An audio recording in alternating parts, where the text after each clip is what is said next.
Olá, pensadores e pensadoras. Essa aula será sobre Sócrates, essa figura importantíssima na história do pensamento ocidental, que divide a filosofia entre antes de Sócrates, e depois de Sócrates. Essa vespa que o tempo todo estava picando a mula do conhecimento na Grécia Antiga. E afinal de contas, quem foi Sócrates? Sócrates, o que a gente sabe, que ele viveu ali entre 470 a.C. a 399, a.C. É de origem humilde, um vilarejo ali que ficava um pouco depois das muralhas de Atenas, Seu pai era um artesão, sua mãe era parteira. Esse dado da mãe dele ser uma parteira é interessante, a gente vai ver mais na frente qual a influência desse acontecimento no pensamento de Sócrates, tá bom? Enfim, por esse viés, um homem de uma vida comum, Serviu ao exército na guerra do Peloponeso e trabalhava com o pai, Trabalhava como artesão de mármore, fazendo aquelas grandes construções que estavam acontecendo ali em Atenas. E Atenas ela estava vivendo um momento político, um momento econômico de um tipo de ascensão. Então, a vida de Sócrates, por esse lado, era bem movimentado. Mas não era de uma família nobre, de uma família influente, no qual possuía escravos ou essas coisas, Não. Eles não possuíam escravos, o que às vezes era visto com maus olhos, pelo High Society ateniense, mas eles também não tinham uma vida, vamos dizer assim, deplorável. Uma vida comum. Por esse viés. Pelo viés da filosofia, Sócrates ele tem a grande importância de trazer determinados problemas para a filosofia, que até então era meio que deixado de lado. A sua vida ela é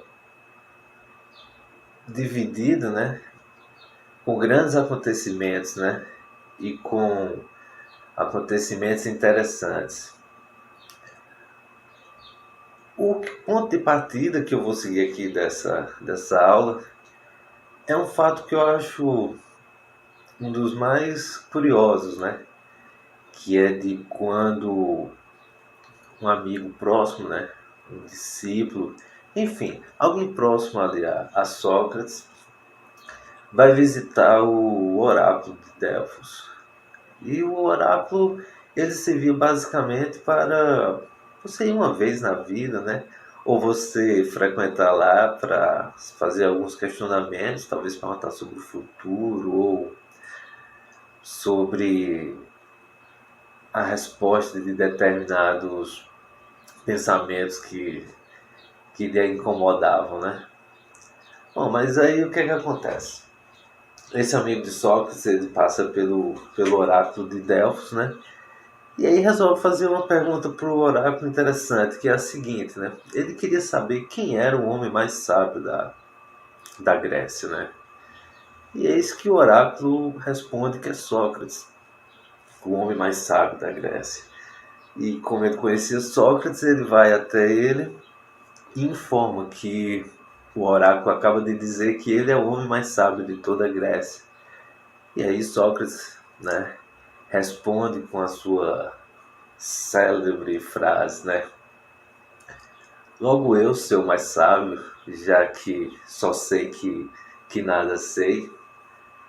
E é com esse só sei que nada sei que monta, a base para a filosofia de Sócrates. Porque pelo fato de admitir que não sabia de nada, ele acaba que abre as portas para todo o conhecimento.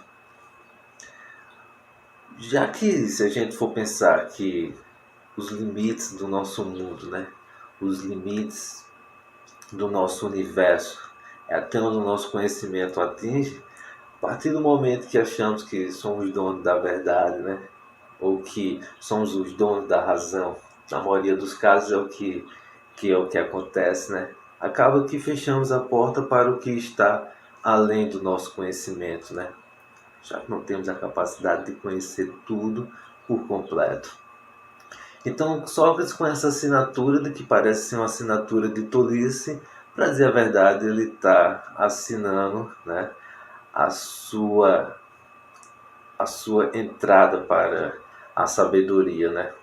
Então, só sei que nada sei é o caminho para o conhecimento, e é um dos caminhos para entender a filosofia de Sócrates, certo? É com esse só sei que nada sei na cabeça que Sócrates está aberto a dialogar com todos, né? Já que todo mundo tem algo a dizer. E esse diálogo de Sócrates é o que caracteriza a sua filosofia, já que o que a gente conhece de Sócrates, o que a gente conhece da obra de Sócrates, não é nada que Sócrates escreveu. Que isso fique bem claro, certo? Sócrates ele não deixou nada escrito.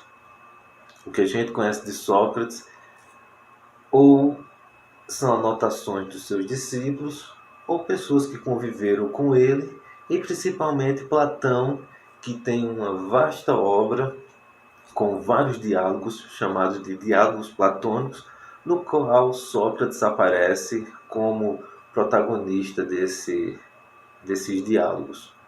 O que durante um tempo levou a um questionamento histórico de que se o Sócrates físico realmente existiu, ou se não era apenas um personagem, vamos dizer assim, da literatura de Platão. Mas hoje em dia é um consenso que a pessoa, o homem Sócrates, existiu, e todos esses dados que eu passei para vocês da idade, né, onde nasceu, o pai, a mãe, né, teve esposa, né, sua esposa Xantipa, mais um desses nomes gregos que a gente encontra por aí, teve 3 filhos, enfim. O homem histórico Sócrates existiu, e o homem que só sabia que não sabia também existiu. Então, Sócrates ele vivia ali por Atenas, né, caminhando nas praças e conversando com as mais diversas pessoas. Fala-se que ele conversava com os escravos, conversava com soldados, conversava com políticos, enfim, ele conversava com todo mundo. E esses diálogos de Sócrates nem sempre eram aqueles diálogos de papo de esquina, né? Esses diálogos de Sócrates, eles tinham intenções, eles tinham também um método. E esse método para os diálogos de Sócrates, a gente costuma chamar ela de dialética socrática. A dialética socrática ela é reconhecida por 4 etapas, certo? Então vamos agora ver quais são essas 4 etapas. A primeira é a exortação. O que seria a exortação? A exortação seria a aproximação, o convite para o diálogo, né? O convite para o debate. Depois dessa exortação, dessa aproximação, inicia-se a indagação. Primeiro, do fato pelo que Sócrates ele só sabia que nada sabia. Então, ele indagaria o máximo que ele pudesse para que ele aprendesse mais, certo? Só que aí, no decorrer dessas indagações, encontraríamos-se o terceiro elemento do diálogo socrático, que seria a ironia socrática. Olha só, essa ironia socrática não é bem da forma que a gente pensa no conceito de ironia como a gente conhece ele. A gente pensa em ironia e ironia dentro de um diálogo, ou a gente pensa de que ridicularizar o argumento do outro, né? Fazer com que ele perca, né, as argumentações através de ser, pelo fato de ter sido ironizado, ou de que a gente se sobressaia, né, e acaba que diminuindo o que a gente poderia chamar do oponente do debate, né? Não, essa ironia socrática nada mais era do que perceber, através de tantas indagações, o momento em que, no próprio discurso do outro, ele acaba que começa a se contradizer. Ele acaba deixando aflorar as suas opiniões. E pelo fato de ser opinião, na maioria das vezes, uma opinião ela não está obrigatoriamente coerente com a outra, né? Ela não está coerente com a outra opinião. Já que estamos aqui caminhando durante esse percurso, né, falando sobre a história da filosofia, e que a busca da filosofia é de afastar o pensamento das opiniões. E dentro de um diálogo e dentro de um debate, quando as opiniões elas se afloram, né, quando apenas o pensamento do indivíduo aflora, acaba que é a partir dali de que a estrutura racional do diálogo ela começa a ser quebrada, né? Já que você está argumentando com uma opinião que só cabe a você. Então, depois de uma aproximação e depois de várias indagações, Sócrates ele se vale da ironia para demonstrar ao outro que ele acaba de se contradizer. Ou seja, tudo o que ele tinha dito anteriormente, ele colocou abaixo. Isso faz com que desperte, né, um estalo para aqueles que têm capacidade, né, de ter esse estalo, já que na maioria das vezes as pessoas são teimosas, né? Mas acontece o estalo de perceber de que existe uma nova ideia nascendo ali. E essa nova ideia nascendo é o que Sócrates vai chamar de maiêutica. E o que é que seria a maiêutica? Maiêutica nada mais é do que um parto. Lembra que eu falei de que a mãe de Sócrates foi parteira? Bom, dizem, né, a fofoca da filosofia, que Sócrates uma vez foi convidado para ajudar a mãe dele a fazer um trabalho de parto que estava muito complicado. Então, Sócrates vendo aquela situação, né, da mulher dando à luz e a mãe dele ali fazendo todos os métodos possíveis para ajudar a criança a nascer, ele percebeu de que o que ele fazia nada mais era com as ideias do que uma maêutica. Ele era o parteiro da ideia, né? Ele era quem ajustava o indivíduo a parir aquela nova ideia, né?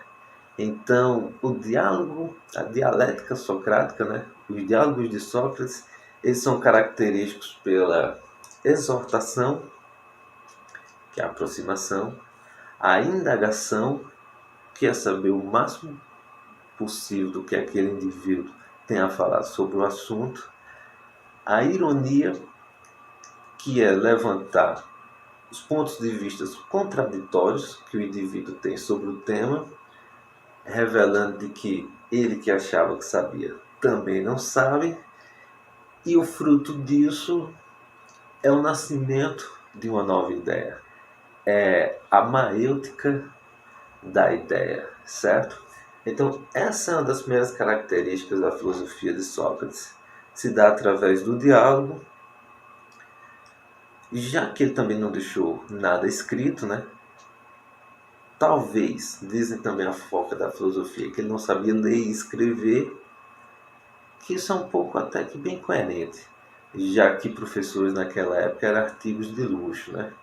E há também, pelo fato de não saber escrever, dizem também que ele não gostava da palavra escrita, pelo fato de que ela não tinha como se defender, vamos assim dizer, né? E entender que aquela Grécia ali era realmente ainda muito enraizada na cultura oral, né? As coisas eram transmitidas de forma oral. A oratória era muito importante. A gente viu isso sobre a oratória na aula que tivemos sobre os sofistas, certo? Daí, por falar em sofistas e por falar em Sócrates, né? A gente vai ver de que a vida dos dois, né, do grupo de sofistas e do pensamento de Sócrates foi bastante conflituosa. Só que antes disso, eu gostaria de ilustrar para vocês um pequeno exemplo dessa dialética socrática que eu acho interessante vocês conhecerem e para entender como é que funciona essa base do pensamento socrático para a gente poder seguir em frente com essa história do Sócrates, tá bom? Então, vamos dar uma olhada num pequeno resumo do que seria essa aproximação, do que seria essa dialética socrática, tá bom? Aqui nós temos Sócrates e Eutidemo, que era um sofista. E aqui é um recorte de um diálogo que tem na obra de Platão. Esse diálogo ele não tem uma finalidade muito bem específica. Parece mais como um grande registro de um diálogo de Sócrates e um sofista, tá bom? Mas vamos dar uma olhada se a gente consegue ter uma ideia melhor, né? Encontrar características desses elementos do diálogo de Sócrates. Vamos lá. Sócrates ele começa indagando, né? Ser enganador é uma atitude imoral? Eutidemo. Sim, com toda certeza. Sócrates responde com uma pergunta. Mas se você tiver um amigo triste e ele quisesse se matar e você roubasse ou escondesse a faca dele, não seria um ato enganador? Eutidemo fala, sim, seria. E Sócrates fala para ele, mas fazer isso não seria uma atitude moral ao invés de imoral? Trata-se de uma coisa boa. Você evita a morte do seu amigo, embora seja um ato enganador. Bom, nós percebemos aqui a aproximação de Sócrates, né? Que ele está convidando a discutir sobre o que é uma atitude moral, né? O que é uma atitude imoral. Percebemos que ele indaga, né? Sobre o que é uma atitude moral. Eutidemo ele concorda, né? E em seguida acaba de que percebe de que o que ele pensa sobre o que é moral e o que ele pensa sobre o que é imoral talvez não fosse uma verdade assim tão absoluta, né? Esse é só apenas um pequeno trecho, né? Temos vários e vários outros diálogos de Sócrates, mas eu só queria deixar claro para vocês façam esse exercício de perceber aí a indagação, perceber a ironia e a ideia do que é desconstruir o conceito que logo de cara você acredita saber o que é moral e do que é imoral. Sócrates, ele basicamente aqui ele acaba mostrando a Eutidemo que Eutidemo não sabe o que é moral, né? Então, Eutidemo ele também teria que admitir que só sei que nada sei quando o assunto é moral, né? E outro fato que é interessante da gente perceber nesse diálogo é que existem vários outros diálogos de Sócrates em outras áreas. Só que o que é mais interessante a gente perceber é que ele não convidou Eutidemo a debater sobre a origem do cosmos. Ele não convidou ao TDM para discutir qual é o Deus que rege a moral, né? Sócrates ele acaba aqui de pegar a filosofia e trazer ela para o mais cotidiano possível, né? Um amigo triste, né? Uma faca, e retirar aquela faca do amigo seria uma atitude moral, uma atitude imoral, né? O que seria moral, o que seria imoral, ou seja, ele acaba de trazer a filosofia para uma discussão prática. Ele acaba de desviar a filosofia do, do cosmos. O que é importante lembrar também é que a filosofia cosmológica ela não some com a chegada de Sócrates. Como também as mitologias não somem, né? O que acontece é, vários pensamentos estão acontecendo na Grécia e uma nova linha de pensamento, uma nova forma de filosofar vem aparecendo, né? Que é a filosofia socrática. Essa filosofia que vai agora discutir sobre a moral, vai discutir sobre o bem, sobre o mal, sobre o belo, sobre o amor, sobre a amizade, sobre a política, sobre assuntos do cotidiano. Só que, diferente dos sofistas, os assuntos do cotidiano, né, que Sócrates vai discutir, não é de uma forma retórica, não é de uma forma individual, no qual o que eu penso sobre determinado assunto, né, do dia a dia, eu vou convencer de que eu tenho razão sobre determinado fato. Sócrates ele vai se contrapor aos sofistas, né? Sócrates ele vai caminhar totalmente do outro lado da margem dos sofistas e combater também a ideia dos sofistas pelo fato de que o individualismo ele prevalece no pensamento sofista. E a filosofia ela tende a universalizar, a ideia da filosofia é universalizar o pensamento. Ou seja, quando se pergunta o que é a amizade, então eu posso ter um discurso enorme, né, e falar sobre as atitudes, né, que comprovam, né, que eu sou amigo. Só que aí Sócrates vai estar falando de que estamos falando sobre atos de amizade. Sócrates vai perguntar o que é o amor. E aí vamos falar sobre declarações, né? Coisas do tipo. E ele vai falar de que, não, estamos falando aí sobre atos amorosos. Afinal de contas, o que é o amor, né? Então, o que é a ética e não as ações éticas? O que é a moral e não as ações morais? Ou seja, o que é o conceito? O que é o conceito do amor, o que é o conceito da amizade, o que é o conceito de ética, o que é o conceito de bem, o que é o conceito de mal. E não o que você pensa sobre isso, ou não como você age pensando que está tendo uma atitude amorosa ou um ato heróico ou uma prova de amizade. Isso daí são atos, isso são individualismo.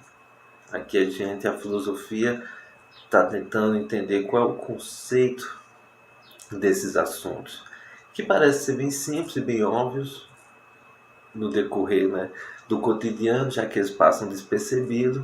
Só que isso é uma das funções do filósofo, né? Não é ver o que nunca ninguém viu, é ver o que todo mundo vê, só que pensar o que ninguém nunca pensou sobre isso antes, né? Então, Sócrates ele traz a filosofia porque a gente chama de uma filosofia humana, uma filosofia humanista. Por isso de que a filosofia ela tem uma cara antropológica, né? Ela trata do homem, ela estuda o homem, né? As ações do homem, quando chegamos a Sócrates. Então, Sócrates com método de dialogar com todo mundo, com esse questionar, né, sobre tudo e incentivar, né, aos jovens a pensar e a refletir sobre tudo isso aí, ele ganha uma notoriedade na cidade de Atenas, né? Ele passa a ser procurado, né, para virar tutor, né? E aí os discípulos começam a segui-lo. Só que aí o que é que acontece? Diferente dos sofistas, Sócrates ele não cobrava, né? Ele não cobrava pelos seus ensinamentos. E isso fazia também com que ele se tornasse bastante popular. No meio desse percurso, né? No meio desse processo de fazer com que a juventude reflita sobre a vida, né? E refletir sobre a vida, reflita sobre as ações que circulam, né, ali ao seu redor. Então, determinados conceitos intocáveis, né, como a ideia religiosa dos sacerdotes ou como a organização da democracia ateniense, começa também a ser questionada. Então, a partir daí, Sócrates ele começa a não ser visto com bons olhos, né? Não, uma parte gostava muito dele, mas essa parte que toma de conta do poder acaba de que começa a perceber de que ele é um risco, né? Ele traz o questionamento e todo questionamento é perigoso para quem quer permanecer no poder. Então Sócrates ele vai ser acusado por 3 crimes gravíssimos, né, em Atenas, que é o de corromper a juventude. Corromper a juventude, a gente viu de que é fazer os jovens pensar e questionar sobre tudo, né? Ele questiona, né? Então ele duvida ou ele tira do poder absoluto os deuses do Estado, né? Que eram, vamos dizer assim, os deuses oficiais da cidade. Ele também é acusado de tentar trazer uma nova divindade para Atenas. Por que é que ele é acusado disso, né? Bom, o seu problema com a política é que ele questiona a democracia, né? E é uma forma muito minuciosa de pensar sobre o assunto, né? Mas vamos tentar imaginar um contexto, né? Sócrates ele costumava utilizar o exemplo de um navio e de que se você está em alto mar, o comandante do navio morre, né? E todos os marinheiros têm o poder de votar para quem eles querem que agora vá comandar o navio. Bom, eles não sabem nada sobre comandar um navio, eles eram apenas marinheiros, nunca comandaram um navio antes. Eles não sabem nada sobre navegação, eles não conhecem, por exemplo, o mapa celeste para se guiar em alto mar. Então, como é que eles têm a capacidade de eleger alguém para ser o comandante do navio? E pelo fato de ser um navio democrático, qualquer um deles também pode querer exercer o papel de comandante. Então, como é que alguém que não tem capacidade nenhuma de comandar um navio pode se oferecer a ser eleito comandante? E como é que pessoas que não têm a menor ideia de como comandar um navio podem decidir quem vai ser esse comandante? Então ele faz essa crítica à democracia ateniense, e Atenas se achava muito especial pelo fato de ser a cidade-estado onde a democracia era a melhor forma de poder político. Essa discussão sobre a democracia ateniense, a gente já viu mais ou menos o que era, tem a questão dos eopatas e tudo mais, a gente vai passar por ela, né? Mas esse é um bom questionamento para ficar na cabeça de vocês dessa relação democrática, né? Que acredito eu, né, seja melhor. Só que ela não é melhor estruturada, já que todas as pessoas que podem, né, ter o direito de votar, nem todas elas têm acesso à melhor educação, à melhor instrução e à melhor reflexão de escolha de quem vai colocar no poder. E quem está no poder também não são também as pessoas mais indicadas, não são elas que conhecem sobre gestão, sobre ética, sobre política, sobre economia. No final das contas, a gente vê de que chega-se ao poder através da demagogia, né? Através de discursos sofísticos, com viés demagogos, apenas para convencer e não para demonstrar a verdade. Só que essa é uma discussão da época de Sócrates, não é uma discussão de hoje em dia. Ele é acusado por tentar colocar, né, uma nova religião, um novo Deus, né, dentro da religião grega. Para dizer a verdade, esse Deus de Sócrates, ele é conhecido como eudaimonia. O que seria esse daemos socráticos, né? É o que ele chama de uma voz interior, é o que ele chama do seu indivíduo que ajuda a ele a fazer escolhas, né? Então, talvez pelo fato de não ter estudos aprofundados sobre subconsciente, né, ou voz do inconsciente, né, ou coisa do tipo, a essa voz Sócrates ele deu a esse critério de divindade. E aí o que é que acontece? Essa voz acabava que libertava ele dos deuses gregos que eram dono do destino, né? Então essa voz era uma coisa mais que particular, né? Era o seu daemos particular. Então essa eudaimonia de Sócrates também o leva a essa acusação.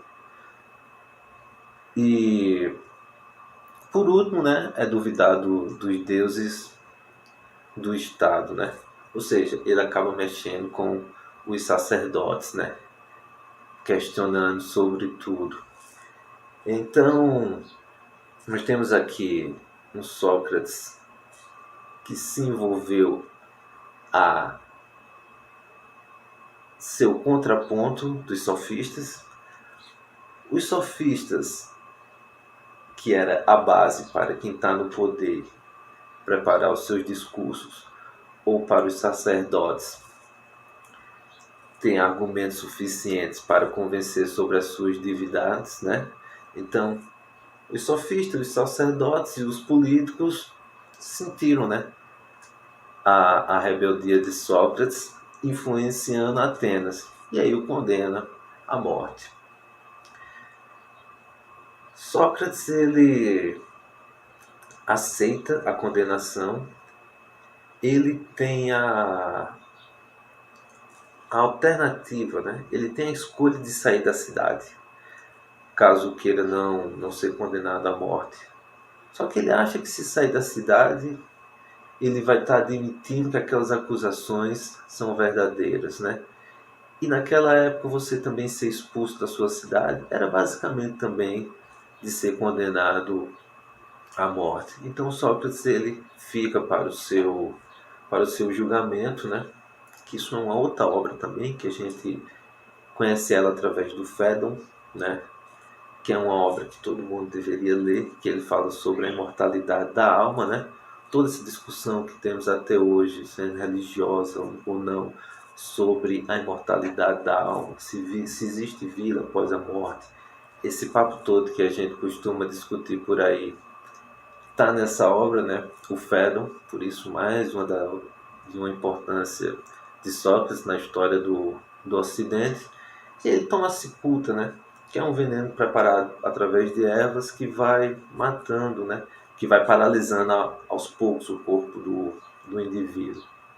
E durante esse processo de paralisando, ele vai falando sobre essa relação de vida, né? E morte.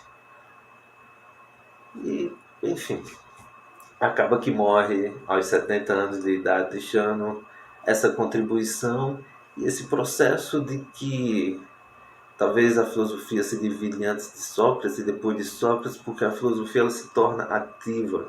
A filosofia ela se torna viva no meio social, né? A filosofia ela pode transformar uma sociedade, né? A filosofia ela pode parar, né, um momento de uma cidade para julgar se a filosofia merece permanecer viva ou se a filosofia tem que morrer, que foi basicamente o que tentaram fazer com Sócrates, certo?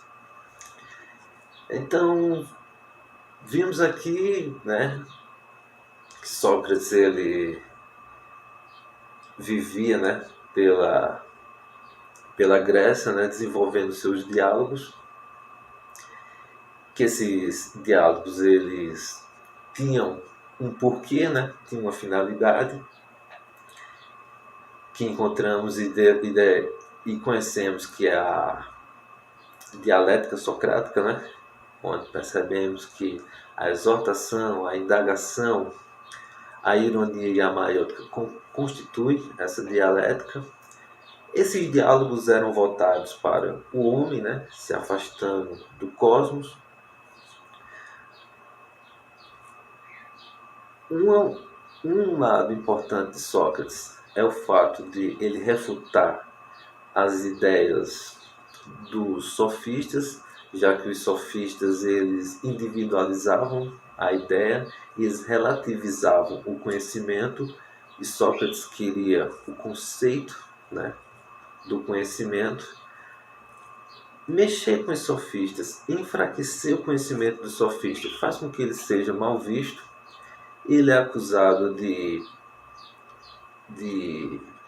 fazer com que a juventude se rebele, né? Ele é acusado de corromper a juventude. Ele é acusado de destratar os deuses oficiais e trazer um novo deus para Atenas, né? Então, esse conjunto de fatos e ideias que constitui a vida de Sócrates ajuda vocês a ter uma base da ideia socrática, né? De que foi de colocar o homem e o pensamento do homem, a busca da essência do homem como algo de mais importante a ser debatido pela filosofia. Então, por isso é que ele levantava sempre o questionamento de prestar atenção no que está escrito na entrada do oráculo de Delfos, que é a frase conhece-te a ti mesmo, ou seja, busca a sua essência, o que verdadeiramente é você, né? Busca a essência das coisas, né? Busca o conceito das coisas e não a opinião passageira, né? E não a moda da coisa, já que elas mudam o tempo todo e o que é verdadeiro permanece. Já que Sócrates, falando sobre vida e morte, ele falou que tudo bem que se morresse, que se tivesse algo depois da vida, durante algo depois da morte, ele ainda iria continuar se questionando e filosofando. Tá bom? Então esse foi Sócrates. Espero que tenha ajudado vocês a se encaminhar. Na próxima aula a gente vai ver o discípulo mais famoso de Sócrates, que é o Platão e o seu mundo das ideias, né? Onde tudo que a gente conhece é apenas aparência. Não conhecemos a verdade. A verdade reside no mundo das ideias. Tá bem? Então, fiquem na paz e um abração.